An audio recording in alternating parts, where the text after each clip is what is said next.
Assalamualaikum, salam hormat. Anda menyaksikan Malaysia Memilih bersama saya Haris Ashraf Hasnan dan selamat Hari Deepavali diucapkan kepada mereka yang meraihkan sambutan Pesta Cahaya hari ini. Dan sudah tentu banyak perkara yang kita akan memberi fokus sepanjang 30 minit ini dan untuk sesi ataupun blok yang pertama ini saya nak bersama terlebih dahulu dengan rakan setugas saya Raja Hisham Raja Zaid yang kini berada membuat liputan di Negeri Sembilan dan juga Melaka, tapi difahamkan ketika ini berada di Rembau Negeri Sembilan, telah pun beberapa hari membuat liputan di sana.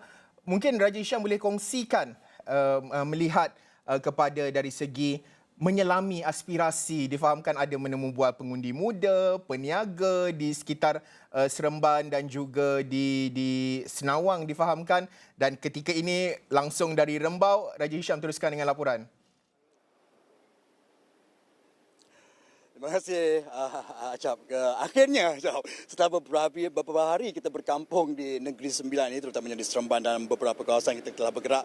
Hari ini kali pertama kita berkesempatan berlintas langsung bersempena dengan menjelang pilihan raya umum ke-15 dan tugasan saya bagi PRU ke-15 ini, jika PRU 14 di Terengganu, saya akan ke sini Negeri Sembilan dan juga Melaka, iaitu meliputi liputan keseluruhan dinamika politik dan perkembangan terkini PRU ke-15 bagi Negeri Sembilan dan Melaka. Dan alhamdulillah sepanjang tempoh 3 hari ini kita juga sempat menyelami suara-suara rakyat yang mungkin sebelum ini sudah biasa kedengaran sebenarnya, tetapi mungkin kali menjelang PRU ke-15 ini ia lebih kita menekankan dan juga melihat secara mendalam ataupun lebih lanjut lagi apakah sebenarnya realiti kehidupan masyarakat kita di negara ini ketika ini. Sebelum kita bercakap mengenai pilihan raya umum ke-15, kita juga ingin menyelami apakah tempoh satu penggal yang telah berlangsung sejak daripada hampir sepenggal sejak daripada PRU ke-14 itu,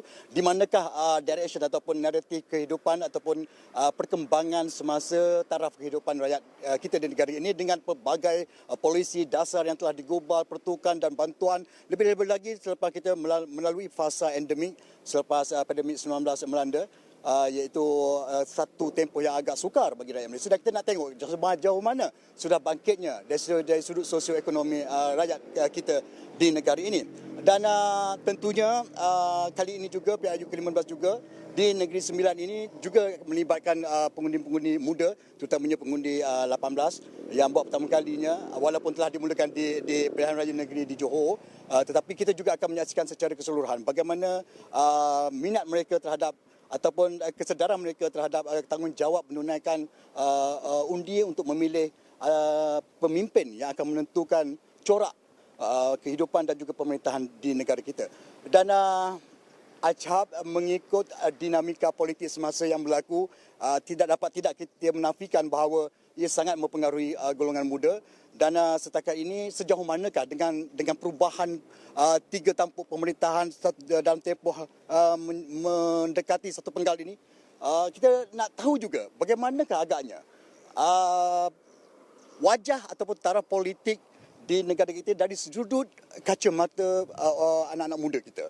Adakah mereka tertarik dengan apa yang berlaku menyebabkan mereka lebih mendekati mereka ini perkembangan politik semasa atau bagaimana? Dan inilah antara sosial politik yang harus kita lihat lebih serius, kerana ia juga akan menentukan di masa depan ini apakah jenis ataupun kualiti pemimpin muda kita yang mungkin akan dimulakan dari sekarang mengikuti tradisi yang politik yang sedang berlaku ataupun tidak. Dan saya daripada kebanyakan yang golongan muda yang saya temui, ada pelbagai reaksi dan boleh dikatakan dikuasai oleh beberapa sentimen dan emosi berdasarkan perkembangan budaya politik tanah air yang berlaku. Dan insyaAllah kita juga akan cuba merapati lebih banyak, lebih ramai golongan ini.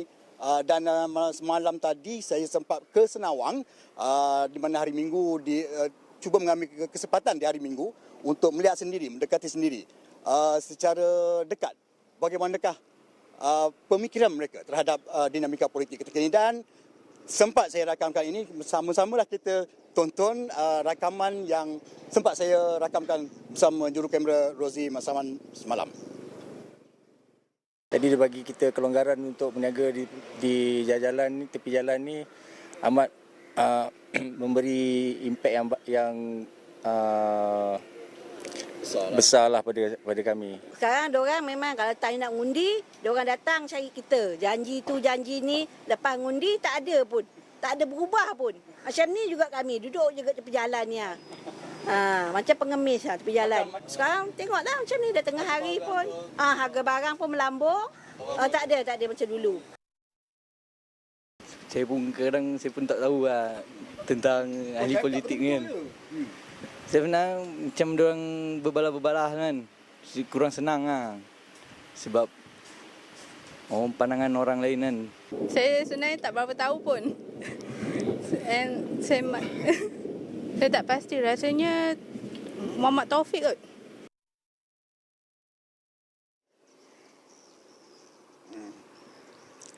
Okey, itu yang dua yang awal itu adalah reaksi daripada para penjaja dan juga peniaga kecil yang berada di sekitar Bandaraya Seremban ini, di mana mereka memberikan respon mengenai keadaan semasa kos harga hidup, harga barang dan sebagainya. Tetapi yang kedua itu adalah suara anak muda dari Negeri Sembilan ini, antaranya sebahagian, kita tak katakan semua, tetapi adalah sebahagian daripada realiti pandangan dan juga lontaran pemikiran mereka terhadap keperluan mengambil tahu dan mengambil kira soal politik berdasarkan wajah-wajah dan senario semasa politik yang berlaku dalam negara kita. Tetapi itu hakikat, sama ada kita suka atau tidak, itulah hakikatnya yang berlaku di kalangan anak muda ketika ini.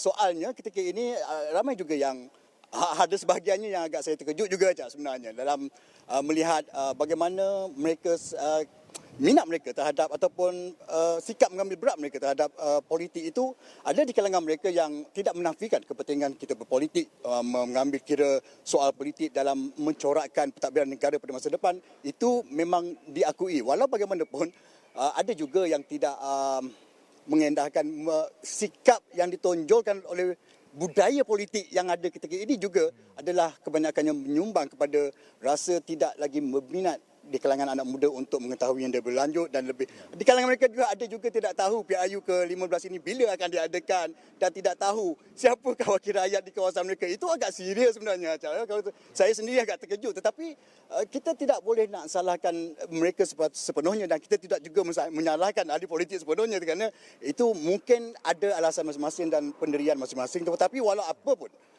sebahagian besar mereka walaupun tidak bersetuju dengan apa corak budaya politik yang dibawa, tetap mereka kebanyakannya menyatakan hasrat dan kesediaan mereka untuk menunaikan tanggungjawab dalam PRU ke-15 ini.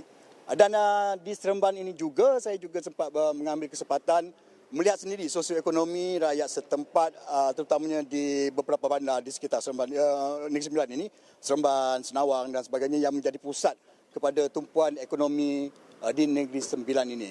Walaupun tidak sempat lagi ke Melaka, insya-Allah saya akan ke Melaka juga dalam tempoh esok ataupun lusa.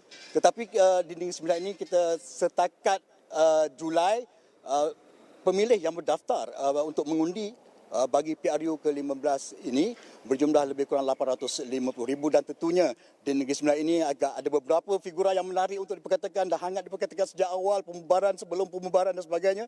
Tentunya menyaksikan antaranya kerusi yang saya berada di ketika ini adalah kerusi Rembau, Port Dickson dan juga beberapa kerusi lain termasuk Seremban sendiri. Dan antara di Melaka juga lebih kurang sejumlah semasa saya tidak dapat lagi info itu dan kita akan kongsikan insya-Allah dalam terusnya. Baik, terima kasih Raja Hisham Raja Zaid, wartawan Astro Awani, dan sudah tentu di Rembau. Kita menantikan kerusi yang cukup panas, Negeri Sembilan antara negeri yang bakal kita saksikan pertembungan yang sengit walaupun DUN-nya tidak dibubarkan, tetapi di peringkat parlimen itu yang kita nantikan. Terima kasih sekali lagi. Kita akan terus berlintas langsung dari semasa ke semasa. Terima kasih.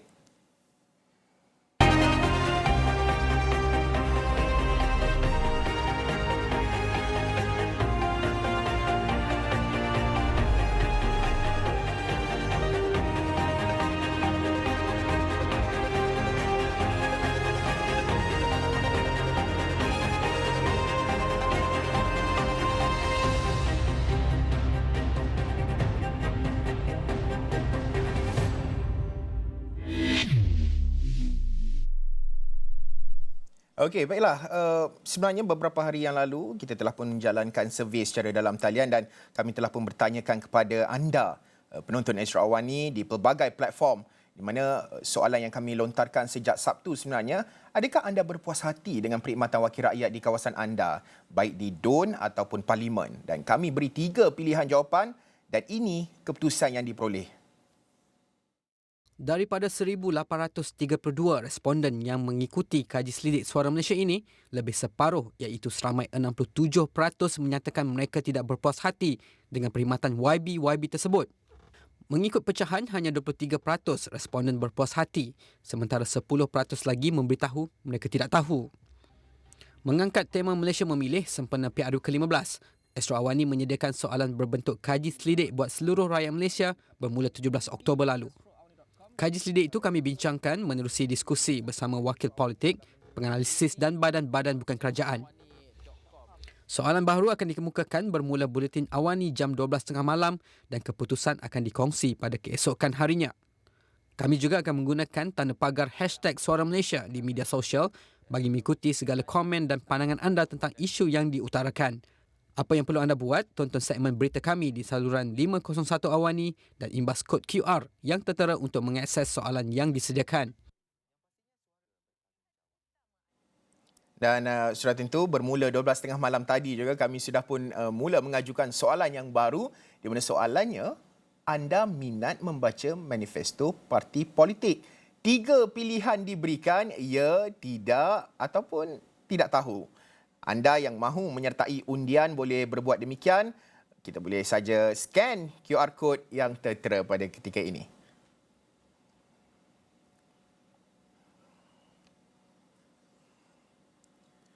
Baiklah, hampir 70% sebenarnya tidak berpuas hati berdasarkan kajian kita yang tidak berpuas hati dengan perkhidmatan wakil rakyat mereka sama ada di peringkat DUN maupun di peringkat Parlimen. Jadi untuk kita mengulas dengan lebih lanjut berkenaan dengan mencari yang berkhidmat untuk rakyat dan negara. Jadi saya nak bersama dengan Dr. Muhammad Taufik Yaakob, penganalisis politik. Dr. Taufik, terima kasih sudi bersama dengan Astro Awani dalam Malaysia Memilih ini.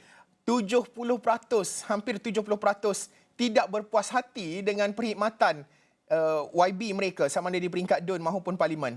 Pandangan awal Dr. Taufik berkenaan dengan poll yang kami jalankan ini. Saya menjangkakan bahawa PRU 15 yang akan datang akan memberi kesan kepada ahli-ahli parlimen ataupun ahli Dewan Undangan Negeri yang tidak perform dalam perkhidmatan mereka sebelum ini, dan sewajarnya mereka ini direhatkan dan diganti dengan pemimpin-pemimpin baru dengan keputusan yang kita perolehi daripada undian yang Awani dapatkan beberapa hari yang lalu. Saya lihat inilah sebenarnya suara hati rakyat dan keinginan rakyat yang tidak mahu lagi yang sekadar hanya yang berehat, tetapi mereka mahu pemimpin yang berkhidmat kepada seluruh rakyat.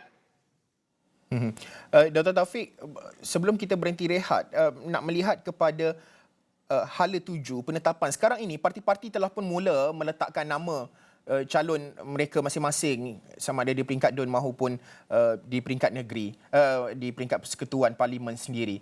Pandangan Dr. Taufik meletakkan kriteria yang penting dalam calon itu sendiri. Apa bentuk kriteria yang penting yang menjadi asas kepada aspirasi dan juga harapan tertinggi rakyat itu?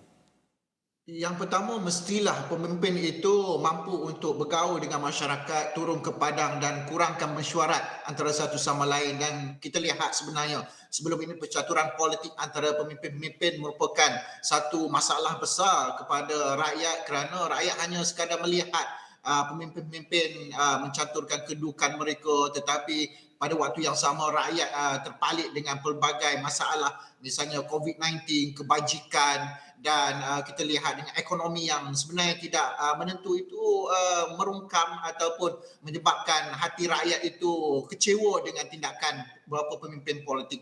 Dan saya yakin sebenarnya calon itu mestilah yang merasai denyut nadi rakyat, merasai kehidupan rakyat, dan mereka bersama rakyat 24 jam. Itulah yang dinamakan wakil rakyat. bukan hanya duduk di pejabat hanya sekadar untuk bermesyuarat dan melihat kepada jawatan semata-mata. Saya yakin PIU 15 ini rakyat akan meneliti bukan sahaja calon tetapi rakyat akan melihat sejauh mana prestasi, track record mereka ataupun mereka hanya sekadar bersorak di Dewan Parlimen ataupun Dewan Undangan Negeri semata-mata untuk mendapat populariti. Jadi ciri-ciri demikian ni tidak perlu ada lagi dalam politik Malaysia. Tamatkan riwayat politik mereka dalam PIU 15 yang akan datang kerana mereka ini sebenarnya beban kepada rakyat dan negara. Saya khawatir kalau kita pilih lagi pemimpin-pemimpin sedemikian dalam politik negara sebab PIU 15, kita akan berhadapan dengan masa depan negara Malaysia yang tidak lagi menentu dan masa depan yang gelap kepada negara jika pemimpin-pemimpin sedemikian terus dikekalkan dalam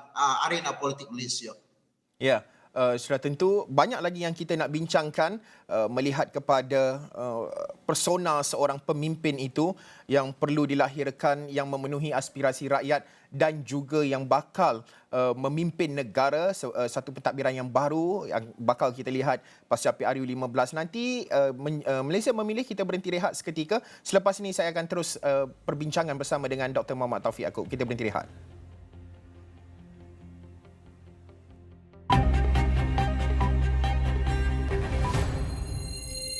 Masih lagi bersama saya Haris Ashraf Hasnan dalam Malaysia Memilih dan juga Dr. Muhammad Taufik Yaakob, penganalisis politik dari Universiti Malaya. Kita mengulas berkenaan dengan mencari individu yang berhikmat.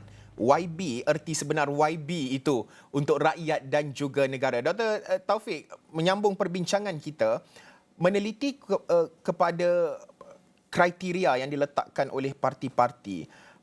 Sebagai contoh, wanita ada yang menuntut 30%. Adakah sekadar memenuhi kota ataupun perlu melihat kepada merit yang lagi penting daripada memenuhi kota semata-mata? Itu satu perkara. Banyak lagi perkara-perkara penting dalam meletakkan calon-calon yang memenuhi ciri-ciri serta aspirasi pengundi itu sendiri. Kalau Dr. Taufik menyatakan bahawa mungkin individu yang lama, yang telah pun terlalu lama penggalnya memegang satu kerusi itu, tidak banyak terlibat langsung dengan rakyat, tetapi masih lagi menang dalam, kalau kita lihat siri-siri pilihan raya sebelum ini. Bagaimana ianya perlu membawa satu naratif baru dalam sebuah perjalanan politik, satu kekuatan kepada sesebuah parti untuk meletakkan muka baru, kerana yang akhirnya individu yang akan menandatangani watikah ataupun surat untuk dihantar ke SPR bagi bertanding itu adalah daripada presiden parti itu sendiri. Keyakinan Dr. Taufik melihat kepada beraninya parti untuk melakukan perubahan. Sebab itulah parti politik kena ada political will dan pemimpin-pemimpin mereka juga, pemimpin tertinggi perlu melihat bahawa masih relevan ataupun tidak calon-calon yang sudah luput usia bagi saya dan sepurba politik ini perlu direhatkan sementara waktu kerana mereka membawa budaya politik yang lama, tetapi kita tidak boleh nafikan bahawa terdapat dalam kalangan mereka yang sebenarnya masih lagi mendapat sokongan daripada pengundi-pengundi di kawasan tertentu. Dan saya berpandangan yang paling penting iaitu bagaimana dan sepurba politik ini perlu kita rehatkan sementara waktu, kita beri ruang kepada muka baru kerana tidak semestinya kita melaung-laungkan mereka yang berusia muda belia untuk dicalonkan, tetapi jangan kita nafikan muka baru yang masih ada lagi aura, yang masih ada lagi semangat dan berpengalaman perlu juga diketengahkan. Dan sudah semestinya pemimpin-pemimpin politik yang sudah lama dalam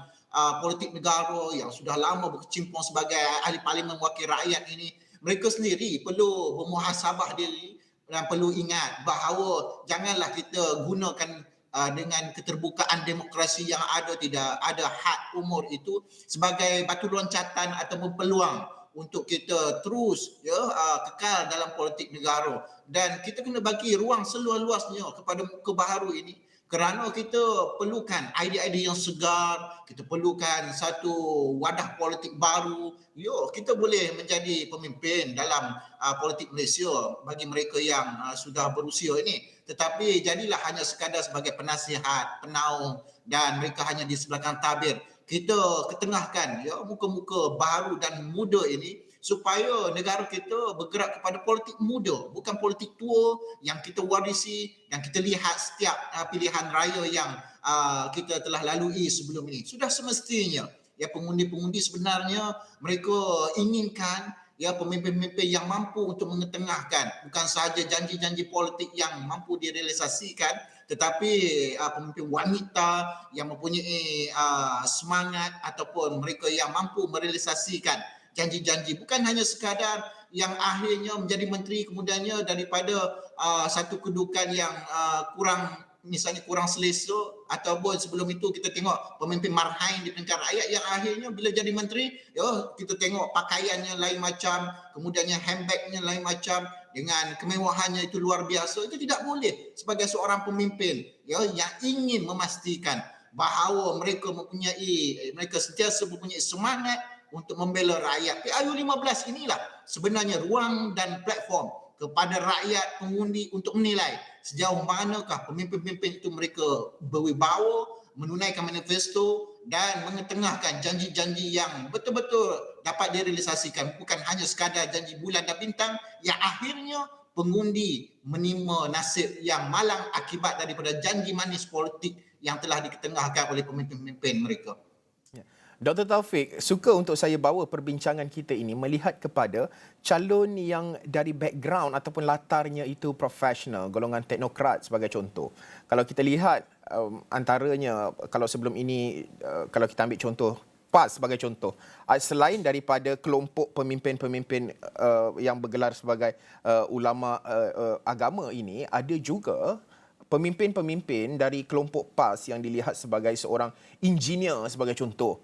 Ada golongan profesional yang lahir, doktor dan sebagainya, dari PAS membawa panji PAS, simbol itu ke medan perjuangan politik. Kita nampak ada juga dalam parti-parti lain juga mula mengetengahkan golongan profesional dan juga teknokrat ini. Pandangan Dr. Taufik, kerana kalau kita lihat kalau sebagai contoh di kampung-kampung ada juga yang masih lagi prefer untuk ada, saya sukalah YB yang sedap bacaannya, memimpin solat berjemaah sebagai contoh, boleh memimpin doa selamat sebagai contoh. Perkara-perkara ini sedikit sebanyak mencetuskan sentimen kepada terutama pakcik-pakcik yang warga emas yang macam, baguslah kita ada pemimpin begini. Macam mana kita nak mengimbangi perkara itu, Dr. Taufik? Sebab itulah pertimbangan untuk memilih calon, parti-parti politik perlu melihat demografi kepada keadaan negeri dan di peringkat persekutuan. Dan bagi saya, kita lihat kita ada 3 kategori, iaitu di bandar, semi-urban dan di kawasan pedalaman. Sesungguhnya parti-parti politik dan pemimpin-pemimpin perlu menilai setiap daripada kedudukan kawasan tersebut dalam meletakkan dan mempertimbangkan calon-calon yang sesuai.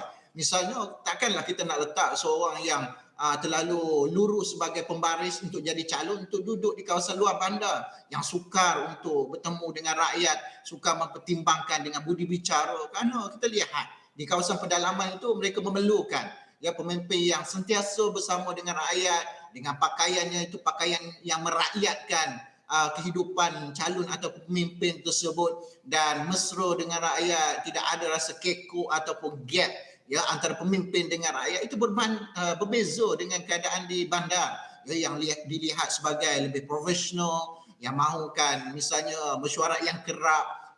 Itu bagi saya perlu dipertimbangkan supaya parti-parti politik ini tidak salah letak calon mereka dalam PIU 15 yang akan datang. Sekiranya keadaan berbeza dengan meletakkan calon yang kekok ataupun sukar untuk bergaul dengan rakyat di kawasan pedalaman, saya menilai bahawa pengundi-pengundi akan meneliti calon-calon mereka dengan lebih terperinci, dan mereka akan menilai dengan lebih jauh sama ada calon-calon itu mampu ataupun tidak untuk mewakili mereka dalam PIU 15 yang akan datang. Faktor calon ini sangat besar, bukan sahaja memberi impak kepada parti, tetapi kita lihat pengundi-pengundi hari ini sangat cerdik. Mereka mempunyai kematangan politik yang luar biasa, kerana kita tidak boleh mengajar pengundi-pengundi untuk memilih A atau B, tetapi kita hanya boleh mempromosi parti-parti politik yang ada track record yang baik, bukan sahaja daripada zaman BN, PH, PN dan Keluarga Malaysia,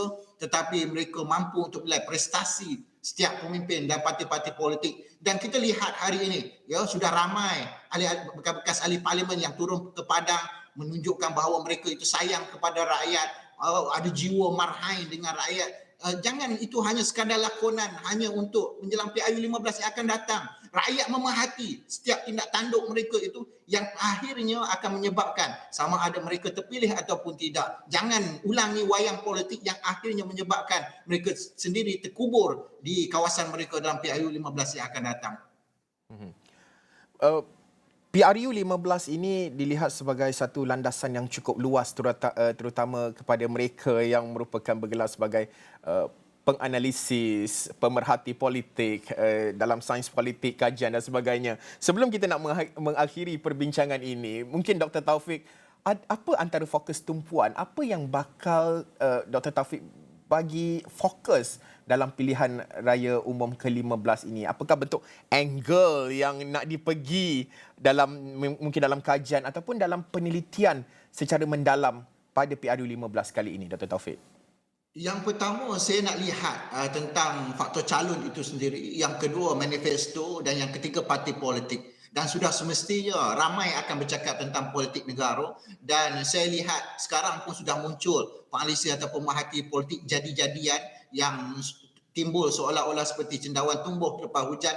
Inilah sebenarnya pengundi-pengundi perlu berhati-hati dengan kepelbagaian atau kerencaman analisis yang muncul di negara kita, dan saya yakin dengan 3 faktor ini mampu untuk kita menilai dan bukan sahaja dapat dirasai oleh pengundi-pengundi, tetapi sebagai seorang ahli akademik, ya, kita kena melihat dengan satu aspek yang lebih luas, dan demografinya itu bergantung kepada keadaan ataupun bentuk muka bumi politik yang ada di Malaysia. Dengan 3 faktor ini, saya yakin sebenarnya kita dapat mencerap satu respon daripada rakyat supaya rakyat ini mereka mendapat hak mereka sebagai seorang pengundi dan tidak dibebani dengan pelbagai kemelut dan masalah politik yang akhirnya menyebabkan mereka itu sendiri kecewa dan khawatir dengan masa depan politik negara. Kecewa politik ini bagi saya amat membimbangkan kerana kita lihat dengan perkembangan politik negara. Saya juga risau apabila ada cakap-cakap politik dalam kalangan pengundi yang mereka sendiri sebenarnya sudah tidak mahu lagi fikir tentang politik negara yang akhirnya membebankan pemikiran mereka. Inilah sebenarnya tugas bukan sahaja kepada ahli akademik tapi juga kepada parti-parti politik dan institusi kerajaan untuk mengajak seluruh rakyat Malaysia, khususnya pengundi-pengundi, turun dalam PRU 15 menunaikan hak kita sebagai rakyat Malaysia. Baik, terima kasih Dr. Muhammad Taufik Yaakob. Jutaan pengundi muda sebenarnya dilihat bakal melakukan perubahan yang besar nanti. Ada yang menyatakan bahawa PRU satu perkara yang susah, tetapi lagi susah nak membentuk kerajaan itu nanti. Banyak lagi perbincangan akan kita bawakan dalam siri-siri yang berikutnya. Terima kasih sekali lagi Dr. Muhammad Taufik Yaakob, analisis politik dari Universiti Malaya, mengulas berkenaan dengan mencari yang berkhidmat untuk rakyat dan negara. Sekian sahaja Malaysia Memilih untuk waktu ini. Saya Haris Ashraf Hasnan. Salam hormat.